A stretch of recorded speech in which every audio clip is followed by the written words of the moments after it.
أعوذ بالله من الشيطان الرجيم. بسم الله الرحمن الرحيم.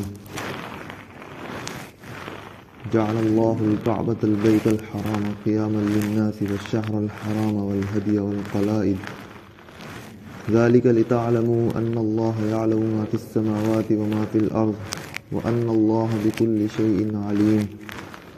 اعلموا أن الله شديد العقاب وأن الله غفور رحيم.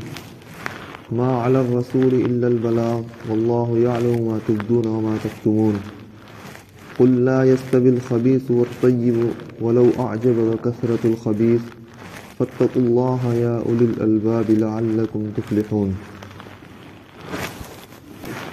اللہ رب العالمین نے کعبہ بیت الحرام جو کہ ادب کا گھر ہے اس کو لوگوں کے قائم رکھنے کا ذریعہ بنایا ہے.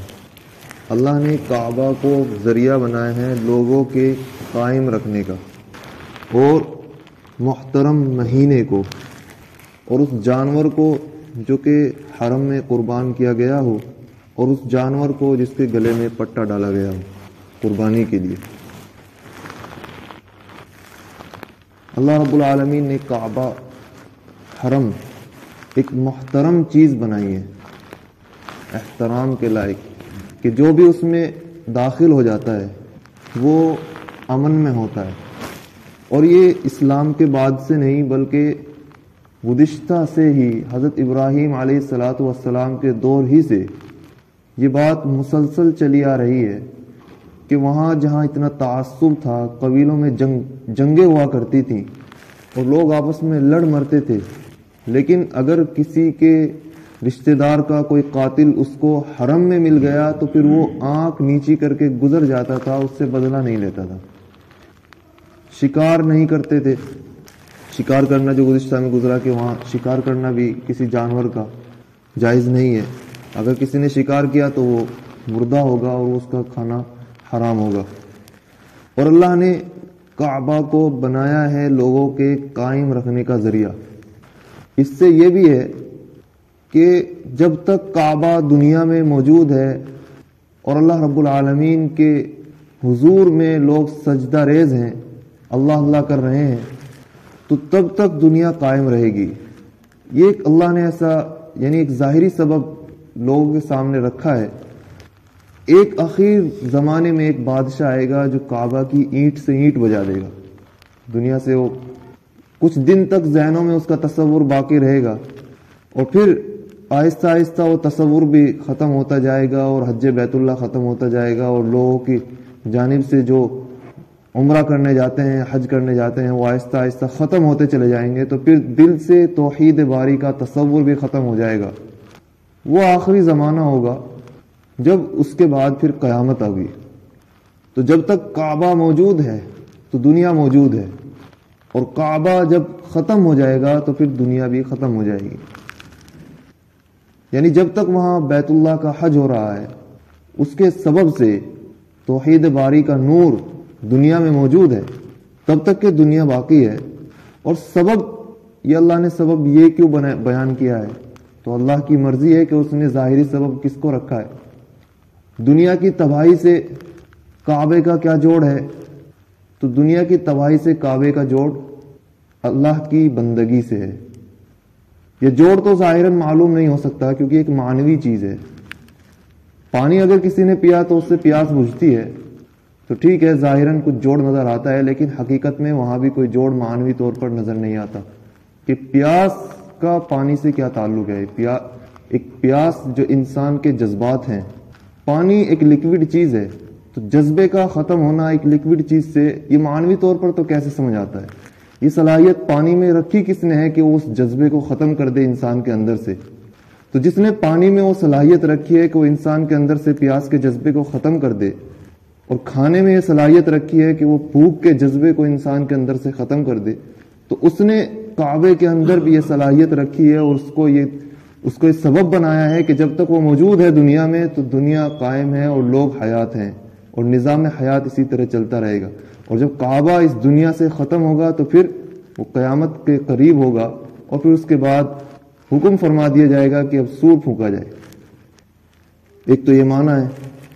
دوسرے معنی یہی ہے کہ جو سب سے پہلے بیان کیے کہ وہاں جانے والا کوئی بھی شخص چاہے قاتل ہے, کتنا ہی بڑا مجرم ہے, تو جا کر وہاں مأمون ہوتا ہے, اس کو کوئی ٹچ نہیں کر سکتا. جانور بھی وہاں امن سے ہیں, ان کو کوئی بھی شخص ٹچ نہیں کر سکتا ہے. اور ایک سبب ہے محترم مہینے کا. محترم مہینہ کچھ نے تو کہا ہے کہ یہ ذی الحجہ کا مہینہ ہے کہ جس میں حج کرنے کے لیے لوگ نکلتے ہیں اور اس میں حج ہوتا ہے. اور کچھ مفسرین نے یہ کہا ہے کہ یہ مراد ہے وہی مہینے جو گزشتہ سے چلے آ رہے ہیں, یعنی رجب, ذی قعدہ, ذی الحجہ اور محرم, کہ ان میں پہلے سے چاہے کتنی خطرناک لڑائی چل رہی ہو, لیکن جب یہ مہینے آتے تو فوراً لوگ اپنے اپنے ہاتھ کھینچ لیتے اور واپس اپنے گھروں میں پہنچ جاتے, اور ان میں جنگ بندی ہو جاتی. کوئی بھی شخص نہ کوئی لوٹ مچائی کرتا اور نہ کسی سے جنگ کرتا, نہ جھگڑا کرتا. تو یہ محترم مہینے تھے. ان محترم مہینوں کو بھی لوگوں کے لیے قائم رکھنے کا یعنی امن کا ذریعہ بنایا ہے. ایک ذریعہ بنایا ہے ہدی کا جانور, کہ اس کو بھی, اس کے ذریعے سے بھی اگر کوئی شخص اپنے ساتھ ہدی کا جانور رکھتا ہے, مثلاً وہ چلا ایک ایسے علاقے سے جہاں لوٹ مچائی بہت زیادہ ہوتی ہو, جنگلات کا علاقہ ہو, اور اس کے ساتھ میں ہدی کا جانور ہے جس کے میں اس نے نشانی لگا رکھی ہے کہ یہ کعبہ میں جا کر اس کو ذبح کیا جائے گا, یا اس کے ساتھ ایسا جانور ہے جس کے گلے میں پٹا ڈال رکھا ہے, یہ بھی اس کی علامت ہے کہ اس کو حج کے لیے لے جایا جا رہا ہے اور اس کو ذبح کیا جائے گا. تو لوگ اس کو دیکھتے, نہ اس جانور کو کچھ کہتے, نہ اس شخص کو کچھ کہتے جو اس کے ساتھ جا رہا ہے. اللہ نے ان کو بھی یہ سبب بنایا ہے امن کا, کہ لوگ اس کے ذریعے سے بھی اپنی زندگی بچاتے ہیں. ذالک لتعلموا ان اللہ یعلم ما فی السماوات وما فی الارض, یہ اس لیے ہے تاکہ تم جان لو کہ اللہ رب العالمین جانتے ہیں ہر وہ چیز جو آسمان میں ہے اور جو زمین میں ہے. وَأَنَّ اللَّهَ بِكُلِّ شَيْءٍ عَلِيمٌ, اور اللہ رب العالمین ہر چیز کے جاننے والے ہیں. اعلموا ان اللہ شدید العقاب, پھر یہ بات بھی پلے سے باندھ لو, جان لو کہ اللہ رب العالمین سخت پکڑ کرنے والے ہیں. احکام پیچھے بیان کرتے چلے آ رہے ہیں, اللہ نے احکام نازل کیے ہیں, تو یہاں کفار کا, انکار کرنے والوں کا, کہ جو احکام پر عمل نہیں کرے گا اس کے لیے پھر کیا سزا ہوگی, تو پھر جان لو کہ اللہ رب العالمین سخت پکڑ کرنے والے ہیں. قرآن کا یہ اصول ہے کہ وہ دو لوگوں کو بیان کرتا ہے, ایک تو کافروں کو, ایک کامل مومن کو. یا تو عذاب کا ذکر کرے گا تو وہ کافروں کے لیے ہوگا, اور ثواب کا ذکر ہوگا تو وہ کامل مومن کے لیے ہوگا. بد کردار مومن قرآن اس کو ذکر نہیں کرتا, اس کو حدیثوں کے حوالے کرتا ہے. حدیثوں میں رسول اللہ صلی اللہ علیہ وسلم کی زبانی بیان کرا دیا جائے گا, لیکن قرآن میں اصولی بات جو ذکر کی جاتی ہے وہ یہی کہ یا تو کامل مومن ہوگا یا پھر مومن ہی نہیں ہوگا. بیچ بیچ کا قرآن ذکر نہیں کرتا. اس کو یا تو اصول سے نکال لیں, قرآن میں جو اصول بیان کیے گئے ہیں اس کو عقل مند لوگ, فقیہ لوگ, فقہا اس کو نکال لیں گے ان اصولوں سے, یا پھر حدیث کے اس کو حوالے کر دیا جاتا ہے کہ جو رسول اللہ صلی اللہ علیہ وسلم حدیث میں اس کو بیان کر دیتے ہیں. یہاں انکار کرنے والوں کے لیے ہے کہ اللہ رب العالمین سخت پکڑ کرنے والے ہیں. پھر اگر وہ ایمان بھی لے آئیں وَأَنَّ اللَّهَ غَفُورٌ رَحِيمٌ, تو اللہ رب العالمین مغفرت کرنے والے بھی ہیں. مَا عَلَى الرَّسُولِ إِلَّا الْبَلَاغُ, رسول پر تو صرف پہنچانا ہے.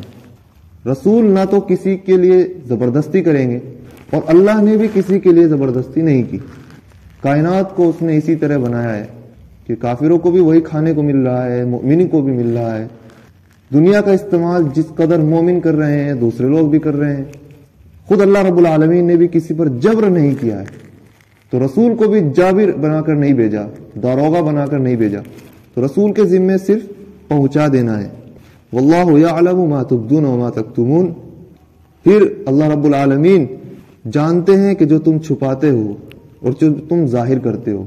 ذمہ داری پھر انسان کے اوپر ہے کہ جو امتحان میں خود لکھے گا تو پھر وہ اپنے پرچے میں پاس ہوگا, اور جو نہیں لکھے گا تو پھر وہ اپنے پرچے میں فیل ہوگا. قل لا یستوی الخبیث والطیب ولو اعجب کثرت الخبیث, آپ فرما دیجئے کہ خبیث اور پاکیزہ, ناپاک اور پاکیزہ برابر نہیں ہو سکتے. یعنی ایک مؤمن ایک کافر برابر نہیں ہو سکتا, ایک حلال اور ایک حرام برابر نہیں ہو سکتا. ان دونوں میں بڑا فرق ہے, اور سب جانتے ہیں. کہ حلال اور حرام میں فرق ہے، پاک اور ناپاک میں فرق ہے۔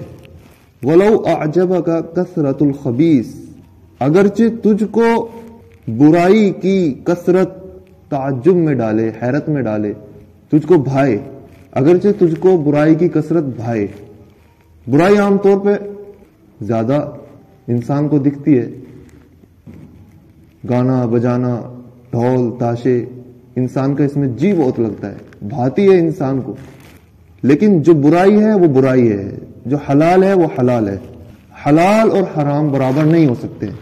اللہ نے حرام کو حرام قرار دیا ہے تو پھر اس کو چھوڑنے لائق ہے، جس کو حلال قرار دیا ہے تو پھر وہ حلال ہے، اس کو کریں، وہ اللہ کے لیے پسندیدہ ہے۔ فاتقوا اللہ یا اولی الالباب، تو اے عقل والو اللہ سے ڈرو تاکہ تم کامیاب ہو جاؤ۔